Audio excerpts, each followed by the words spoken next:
It is not uncommon for us to hear that CEOs or athletes make millions of dollars. As of the year 2022, the average income for the chief executive officer in the United States is about $800,000. However, when we talk about bigger firms, the compensations might be in the tens or even hundreds of millions of dollars. Thus, the average wage is typically significantly higher than that.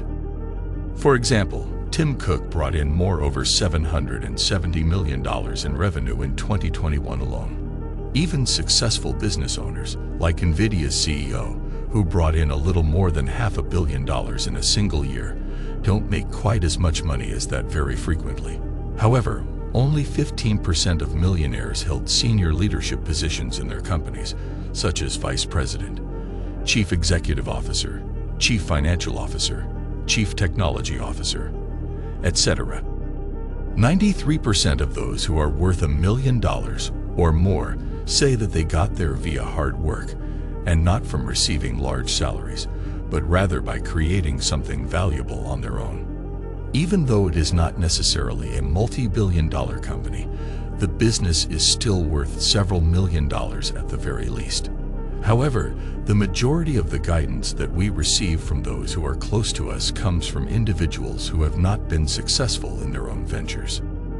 People tend to toss words around because it is simpler to say something than it is to actually do it. Have you heard the quotes? The world's most serious issue is that its most intellectual citizens are plagued by self-doubt, while its most simpletons are brimming with self-assurance. This is due to the fact that as one's level of knowledge increases, so does their awareness of how much more there is to learn. It's important to remember that the obvious isn't always what it seems, and given that the vast majority of people are either impoverished or living paycheck to paycheck, it's not surprising that there is a lot of useless advice going about. Now that we have that out of the way, let's examine 5 common pieces of terrible advice. Give this video a thumbs up if you're ready, and then we'll go on to the first one. Drop out of school or quit your job and start your own company. This is sound advice, and when viewed from a different angle, it appears to be so compelling. After all, if he was able to pull it off, what is preventing you from doing the same thing?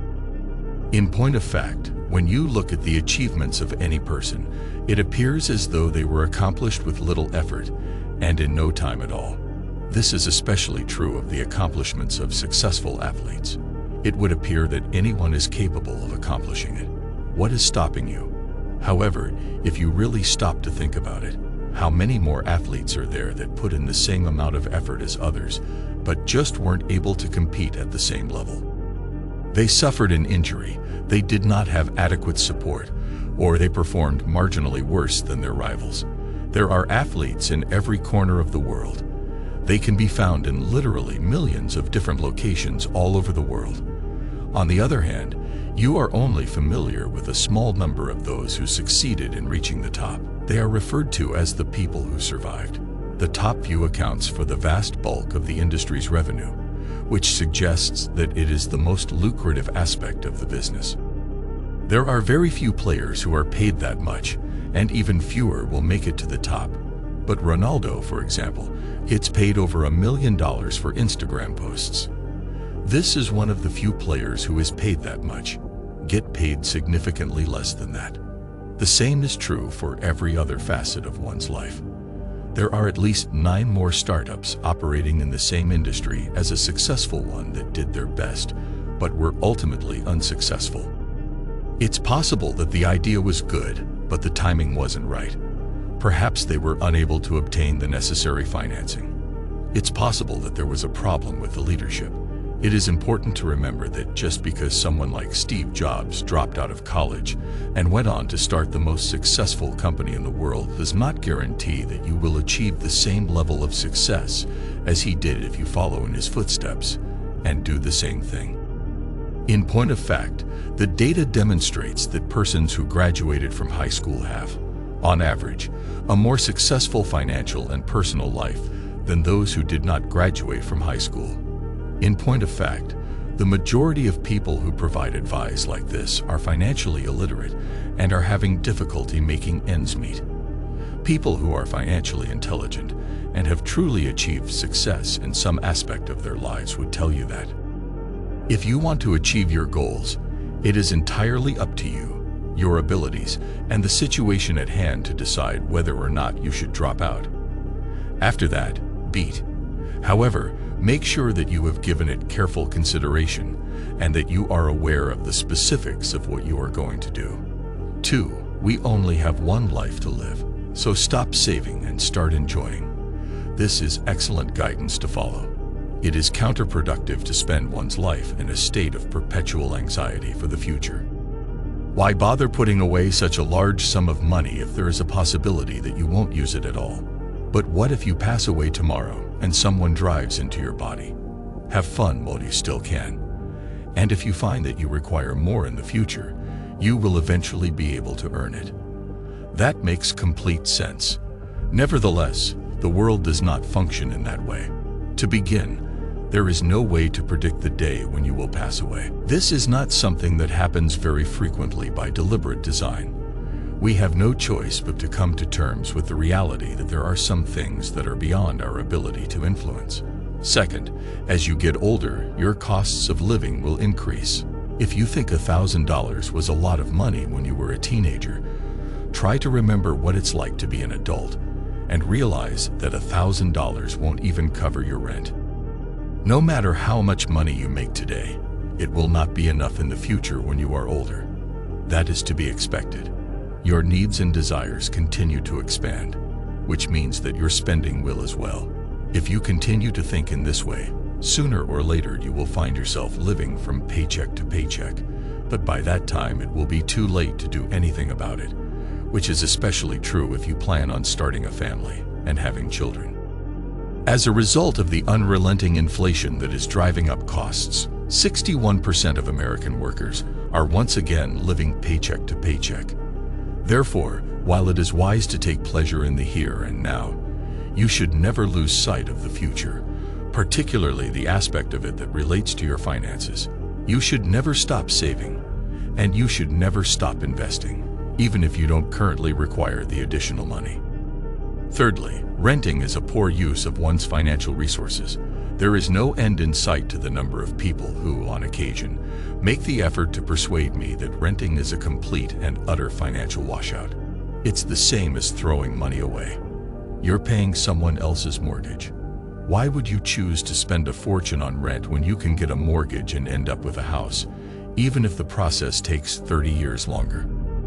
To tell you the truth, this is flawed reasoning. Even if we assume that owning a property is the better financial decision in the long term, renting is still the better option because you are not wasting money. You are benefiting from this exchange in some way. When you order an Uber, you are not given the vehicle itself. Rather, you are provided with a driver. You won't even have the company to keep you company. You are only receiving the service at this point. The entire idea of the car is to transport people from one location to another, and that's exactly what Uber is going to do for you. When this happens, you are renting out the residence. When you rent, you are obtaining a place to stay. But regardless of whether you rent or own, you will always need a place to stay. The purpose of the house is not to own it, but rather to provide a roof over your head. Because of this, the majority of people still have the idea that renting is a waste of money. This is especially true when considering the fact that you have the choice of purchasing a property for the same amount of money that you are renting. The vast majority of people do not consider all of the additional fees that come along with purchasing a house and instead only take into account the typical price tag when comparing it to renting. I am in no way discouraging someone from purchasing a home. Nevertheless, understanding that the housing market can occasionally be at its fastest, it may not always be the greatest option. On other occasions, it might not be appropriate given the circumstances. The fourth point is that having a routine will make your life uninteresting. This is something that I've been told an infinite number of times, particularly when I was in college. I would never remain out with friends until the wee hours of the morning. Instead, I would get in bed well before midnight so that I could get up at the same time every day and begin my daily ritual. Because I always follow the same routine, A friend of mine used to tell me that my life is dull because of how predictable it is. The reality of the situation is, however, that our routine is the only way to achieve monetary autonomy. The only way for us to do anything worthwhile in life is to stick to our schedule. Every success I've had in life is directly attributable to the fact that I've been self-disciplined enough to force myself to advance towards my objectives on a daily basis, one step at a time. In point of fact, without a routine makes it quite easy to become easily distracted. Your life may appear to be more exciting to you at the moment, but in a few years, you will look back and wonder, how did time fly by so quickly that I haven't accomplished any of my goals? Although this may seem like a simple question now, you will find yourself asking it frequently in the future. Try your best. That's number 5. You are going to succeed in the end. I despise having to give up. Imagine putting in such a significant amount of effort into anything, only to find out that it was a waste of time in the end.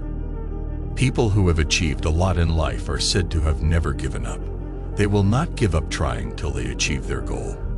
But the real world doesn't operate that way.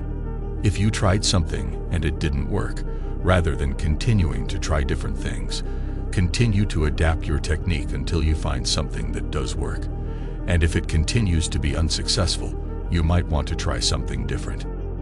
It is true that there are examples of successful people who truly made it to the top, but it is also true that these people are in the minority. Even if we take into account the most successful entrepreneur of all time, Steve Jobs, the board of directors at Apple opted to remove him because of how poorly he handled the company. Therefore, he decided to try his hand at something else and established Pixar, the corporation that enjoyed such great success that Disney eventually purchased it from them for the unbelievable sum of $7.6 billion. That's all for today. If you liked the video, subscribe to our channel Luxe Mindset, and don't forget to hit the bell icon.